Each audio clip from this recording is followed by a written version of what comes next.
Setting a daily repetition target is a great way to approach your basic body weight training, but just like any method, you can screw it up. And the most common way people screw it up is by having a rep count that exceeds their capacity to recover. So beginners often pick a daily rep target that's just way higher than what they're prepared for, which exposes them to an unnecessary level of injury risk. And in the spirit of progressive overload, more experienced people sometimes add in so much volume, they end up with these daily marathon calisthenics sessions that are likely well past the zone of diminishing returns, and they would be better off dialing the volume back. So to make this work, it all comes down to picking the right daily rep target. So here's how you do it.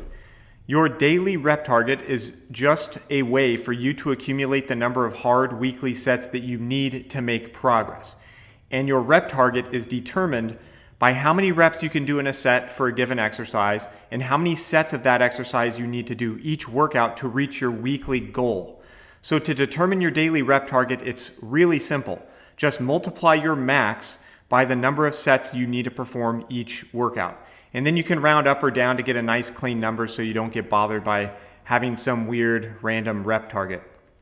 And yeah, that's pretty much all there is to it. And then training is just a matter of accumulating those repetitions with hard sets approaching failure.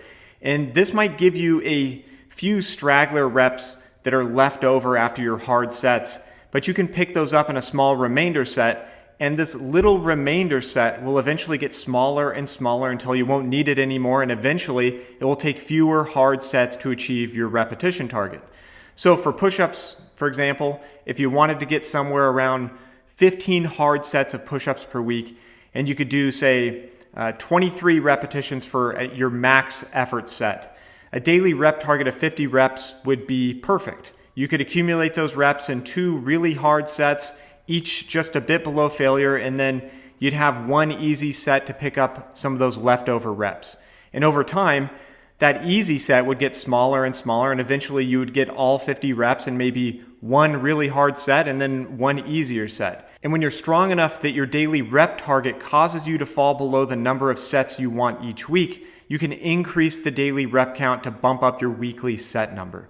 So things change if you're doing sub-max work or conditioning or greasing the groove, but this is the basic approach for building muscle. And as you advance, you can introduce more variety in terms of exercise selection and proximity to failure. And this can make things more interesting, reduce your injury risk, and keep the gains coming. So it's a solid way to train from beginner to advanced. You just got to do it right. So I hope that makes sense. If you have any questions, let me know. Thanks for watching. I'll see you next time.